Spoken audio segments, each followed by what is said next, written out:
नमस्कार सभी को। आप सभी का आपके अपने इस YouTube चैनल पर हार्दिक स्वागत है। आज हम हिंदी भाषा में क्रिया से संबंधित कुछ महत्वपूर्ण बिंदुओं के बारे में चर्चा कर रहे हैं। क्रिया क्या होता है? क्रिया होता है किसी काम को करना। कि जो शब्द किसी काम के करने या होने का बोध कराते हैं वही क्या कहलाते हैं? क्रिया कहलाते हैं। चाहे वो किसी स्थिति हो, चाहे घटना हो या अस्तित्व का बोध कराते हो, वो सारे क्या है? क्रिया है।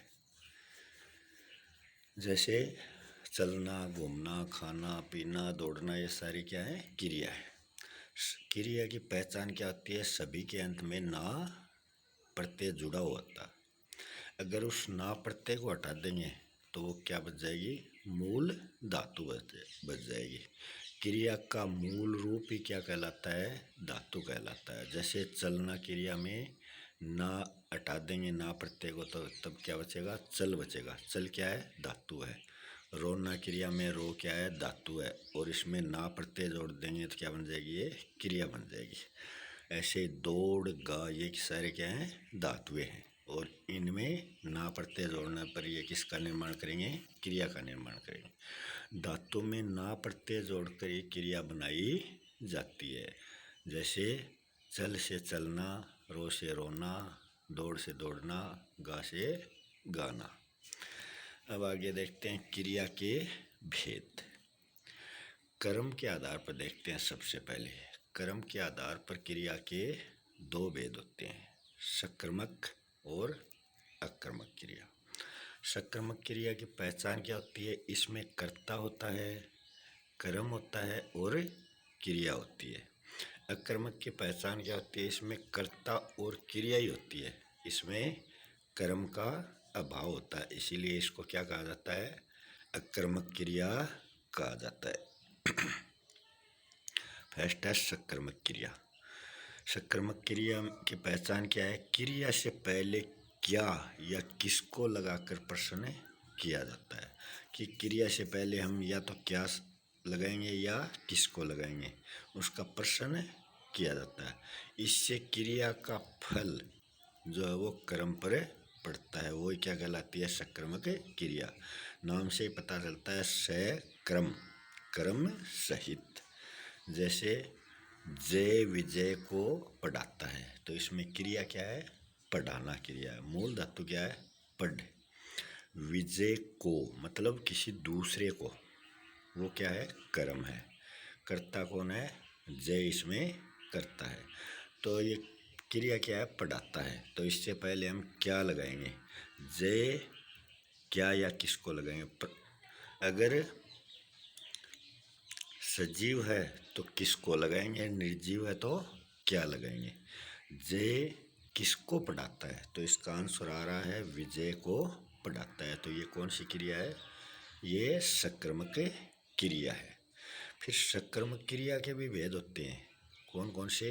एक कर्मक और बहुकर्मक। नाम से पता चल रहा है। एक कर्मक मतलब जिसमें एक कर्म होता है, बहुकर्मक मतलब जिसमें दो या दो से अधिक कर्म होते हैं। एक कर्मक क्रिया क्या है? जब वाक्य में एक ही कर्म हो, जैसे प्रिया पुस्तक पढ़ती है तो इसमें पुस्तक जो है वो एक ही कर्म है, तो ये क्या है? एक कर्मक क्रिया है। बहुकर्मक क्रिया में क्या होता है? वाक्य में एक से अधिक कर्म होते हैं। जैसे माता भिखारी को खाना देती है, क्रिया क्या है? देती है। किसको? भिखारी को। सजीव है ना भिखारी, तो किसको लगाकर प्रश्न करेंगे? और ये खाना क्या है? खाना निर्जीव है, तो इसमें क्या लगाकर प्रश्न करेंगे? किसको खाना? ये दोनों क्या है? ये कर्म है। कर्ता कौन है? माता है। नेक्स्ट है, इस वाक्य में दो कर्म है। कौन कौन से? एक तो मुख्य कर्म होता है, एक होता है गौण कर्म। मुख्य कर्म में क्या होता है? क्रिया के साथ खाना अप्राणीवाचक क्या का उत्तर है वो तो होता है मुख्य कर्म। जो क्या का उत्तर देता है वो तो होता है मुख्य कर्म, जो अप्राणीवाचक निर्जीव होता है। गौण क्रम जो सजीव होता है, प्राणीवाचक होता है, इसमें कौन है? भिखारी है। ये किसको का उत्तर देता है? इसी आधार पर पहचान कर सकते हैं कि क्रिया में गौण क्रम कौन सा और मुख्य क्रम कौन सा है। नेक्स्ट है अकर्मक क्रिया। नाम से पता चल रहा है अक्रम, अ का अर्थ निषेध के रूप में प्रकट होता है कि जिसमें कर्म नहीं हो, वो होता है अकर्मक क्रिया। इसमें क्रिया का फल कर्ता पर ही पड़ता है। क्यों? क्योंकि इसमें कर्म तो होता ही नहीं है, तो क्रिया का फल सीधा किस पर पड़ेगा? कर्म कर्ता पर पड़ता है। क्या किसको लगाने पर उत्तर नहीं मिलता? सकर्मक में तो क्या और किसको लगाने पर उत्तर मिल रहा था, और इसमें क्या और किसको लगाने पर उत्तर नहीं मिल रहा। जैसे बिल्ली भाग रही है, क्रिया क्या कर रही है? वो भागने की क्रिया कर रही है। कौन? बिल्ली। तो इसमें किसका अभाव है? कर्म का अभाव है। बिल्ली जो है वो तो करता है और भागना क्रिया है, इसमें कर्म नहीं है, तो कौन सी क्रिया होगी? अकर्मक क्रिया हो गई। अगर क्रिया से पहले हम क्या लगाएंगे? बिल्ली क्या भाग रही है, तो इसका कोई उत्तर हमें नहीं मिल रहा है।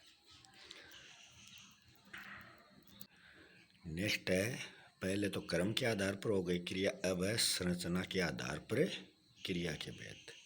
संरचना के आधार पर क्रिया के भेद देखते हैं। सबसे पहले है प्रेरणार्थक क्रिया। प्रेरणार्थक क्रिया क्या होती है? किसी दूसरे को प्रेरणा देकर क्रिया करवाई जाती है। पहचान क्या? जब कर्ता स्वयं कार्य न करके किसी दूसरे को कार्य करने की प्रेरणा देता है, तो वो कौन सी क्रिया है? वो है प्रेरणार्थक क्रिया। इसमें भी प्रथम प्रेरणार्थक और द्वितीय प्रेरणार्थक दो क्रियाएं होती हैं। प्रथम प्रेरणार्थक क्या होती है? इसमें कर्ता खुद जो होता है, स्वयं होता है, वो भी कार्य में शामिल होकर प्रेरणा देता है। और द्वितीय में क्या करता है? कर्ता कार्य में स्वयं ना कर दूसरे को कार्य करने की प्रेरणा देता है। एक में तो वो साथ में काम कर रहा है वो, और एक में वो काम नहीं कर रहा बल्कि दूसरे को प्रेरणा दे रहा है। जैसे देखो, प्रथम प्रेरणार्थक में विशेष मुझे गाना सुनाता है, तो इसमें दोनों मौजूद है ना, खुद भी मौजूद है और दूसरा जिसको प्रेरणा दे रहे हैं वो भी मौजूद है। दूसरे में देखो, प्रिया विशेष से गृह कार्य करवाती है, तो इसमें वो सिर्फ उसको प्रेरणा देकर कार्य करवा रही है, बल्कि खुद उसमें इन्वॉल्व नहीं है। और प्रथम उदाहरण में दोनों उससे जुड़े हुए हैं। आगे है नाम धातु क्रिया। नाम धातु क्रिया क्या होती है? संज्ञा सर्वनाम विशेषण से बनने वाली क्रियाएं क्या कहलाती हैं? नाम धातु क्रियाएं कहलाती हैं। शब्द के अंत में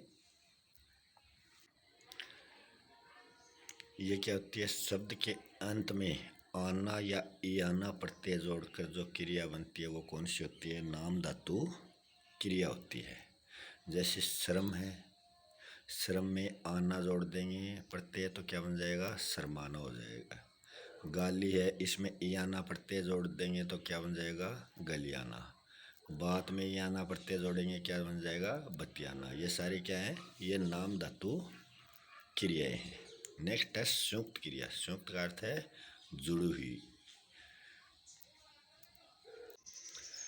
संयुक्त क्रिया क्या होती है? अर्थ विशेष को प्रकट करने के लिए जब दो या दो से अधिक क्रियाएं एक साथ मिलकर आती हैं तथा पूर्ण क्रिया बनाती हैं, तो उसको क्या कहते हैं? संयुक्त क्रिया कहते हैं।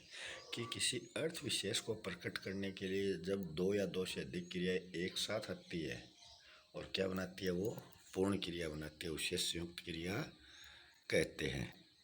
जैसे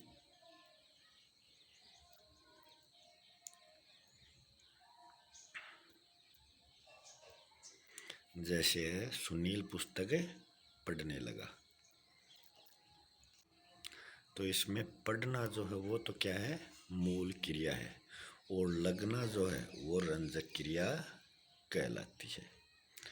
नेक्स्ट है पूर्वकालिक क्रिया। ये क्या होती है? जहाँ मुख्य क्रिया से पहले एक अन्य क्रिया आती है, कि मुख्य क्रिया है उससे पहले एक अन्य क्रिया आ जाएगी, तो वहाँ कौन सी क्रिया होगी? पूर्वकालिक क्रिया होती है। जैसे वह खाना खाकर सो गया, तो इसमें पूर्वकालिक क्रिया कौन सी है? खाकर क्या है? पूर्वकालिक क्रिया। और सोना क्या है? मुख्य क्रिया है। खाना खाकर सो गया, इसमें खाना तो है, सोना तो है मुख्य क्रिया और खाकर है पूर्वकालिक क्रिया। आगे है कृदंत क्रिया। कृदंत क्रिया क्या होती है? जब शब्द के अंत में शब्दांश या प्रत्यय जोड़कर, कि शब्द के अंत में या तो कोई शब्दांश जुड़ेगा या प्रत्यय जुड़ेगा, तो ये क्रिया बनाई जाती है। कौन सी? कृदंत क्रिया। जैसे चलता, लिखते, ये वर्तमान कालिक क्रिया है। देखता, बैठी, ये क्या है? भूतकालिक क्रिया है। खेलना, देखना क्या है? ये क्रियार्थक क्रिया है। नेक्स्ट है काल के आधार पर क्रिया के भेद।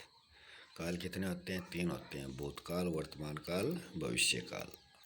भूतकालिक क्रिया, भूतकालिक क्रिया जो समय पहले क्रिया हो चुकी है, वह जयपुर गया है, मतलब अभी अभी गया है, तो ये कौन सा भूत हो गया? आसन भूत हो गया।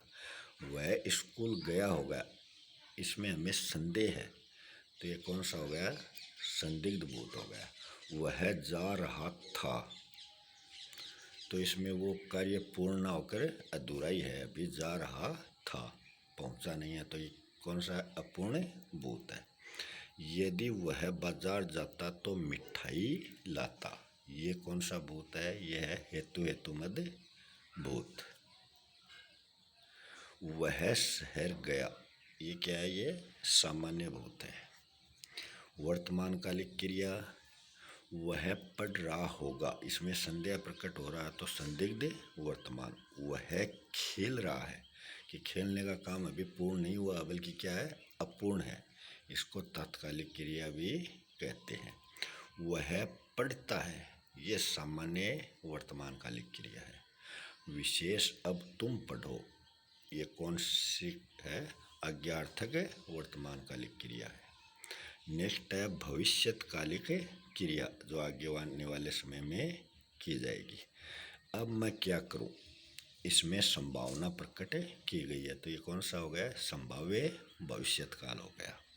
वह बाजार जाएगा, ये क्या है? ये सामान्य भविष्यत है। तुम हमारे घर अवश्य आओगे, ये आज्ञार्थक भविष्य है। तो आज के वीडियो में इतना ही, मिलते हैं नेक्स्ट टॉपिक के साथ अगले वीडियो में, तब तक धन्यवाद।